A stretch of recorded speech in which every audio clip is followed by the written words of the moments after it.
तो दोस्तों आज हम 25 साल के ब्रह्मचर्य के बारे में जानने वाले हैं कि 25 साल का ब्रह्मचर्य जो जन्म से लेकर 25 साल का ब्रह्मचर्य होता है वह कितना ज़रूरी होता है। और जो व्यक्ति 25 साल के बाद अपना गृहस्थ आश्रम जीना चाहते हैं, चाहे वह ब्रह्मचर्य के रूप में हो चाहे वह अब्रह्मचर्य के रूप में हो, जी हाँ आपने सही सुना, चाहे वह अब्रह्मचर्य के रूप में हो, यानी कि संभोग करना। एक तो विवाह ऐसा होता है जिसमें सिर्फ बच्चा पैदा करने के लिए ही संभोग करते हैं, उस तरह के जो व्यक्ति होते हैं वह ब्रह्मचर्य के रूप में ही गिने जाएंगे। लेकिन जो व्यक्ति अब्रह्मचर्य यानी कि अपने वैवाहिक जीवन का आनंद लेना चाहते हैं उसको हम गिनेंगे अब्रह्मचर्य में। और अब्रह्मचर्य में उसको कुछ ऐसी औषधि खानी पड़ती है, कुछ ऐसे आहार खाने पड़ते हैं जो कि वीर्य को बढ़ाए, जिससे संभोग के दौरान जो वीर्य नाश होता है उसकी भरपाई बराबर रूप से होने लगे। लेकिन आज हम बात करने वाले हैं कि ब्रह्मचर्य का महत्व इतना होता है कि वह अब्रह्मचर्य पालन करने के लिए भी जरूरी होता है। मुझे पता है कि आपको समझने में थोड़ी सी दिक्कत हुई होगी, इसको बढ़िया उदाहरण से समझें। लेकिन उससे पहले आपसे एक छोटी सी विनती है कि अगर आपको ये वीडियो पसंद आती है तो प्लीज इस वीडियो को लाइक करना ना भूलिएगा।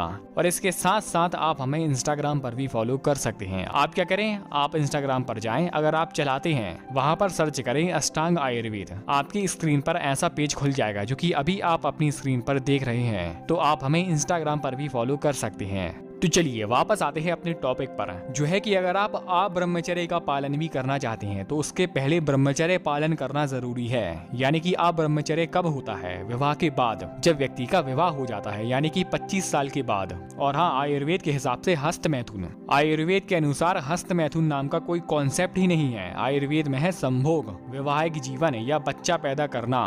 तो जो व्यक्ति अपने वैवाहिक जीवन का आनंद लेना चाहते हैं यानी कि अब्रह्मचर्य से, तो उसके पहले उसको 25 साल तक अखंड ब्रह्मचर्य का पालन करना तो अति आवश्यक है। जी हाँ, ब्रह्मचर्य का इतना महत्व होता है कि अगर आपको ब्रह्मचर्य नाश करना भी है तो उसके लिए पहले ब्रह्मचर्य पालन करना होगा। 25 साल के पहले तो किसी भी तरह से वीर्य का नाश होना, किसी भी तरह से वीर्य को निकालना वर्जित बताया गया है, मना किया गया है। और ये भी थोड़ा उदाहरण से समझ लिए कि मान लो कि एक फल कच्चा है, अगर हम उस कच्चे फल को खाएंगे तो हमारा पेट गड़बड़ाने लगता है, हमारे पेट में ब्लोटिंग होने लगती है, गैस बनने लगती है, भूख नहीं लगती या पेट में गड़बड़ होना शुरू हो जाता है। तो इसी तरह से शायद आपको पता होगा कि जो 25 साल के पहले का वीर्य होता है वह कच्चा होता है। और अगर कच्चे वीर्य को अगर हम नादानी में, गलत जानकारी के कारण अगर हम अपने हाथ से ही निकाल कर दिन में 3 बार 4 बार, और कई व्यक्ति तो ऐसे हैं जो कि रात में ही 4 बार कर देते हैं, तो इतनी बार आप अपने हाथ से ही अपना गला घोटेंगे तो क्या होगा? सीधी बात है कि आपको रोग घेर लेंगे, आपका शरीर कमजोर हो जाएगा।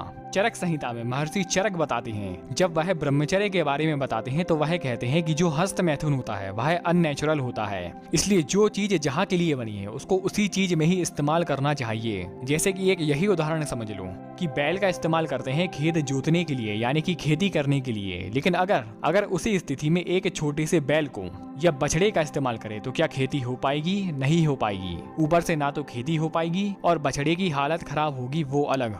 तो इसी से ही आप समझ ले कि जो कच्ची उम्र होती है उसमें ही अगर आप अपना वीर्य नाश करना शुरू कर देंगे तो ना तो आप बाप बन पाएंगे यानी कि बैल, और ऊपर से शरीर का सत्यानाश होगा, वो अलग। तो दोस्तों आज के लिए सिर्फ इतना ही। आपने वीडियो यहाँ तक देखी, आपका बहुत बहुत आभार, धन्यवाद।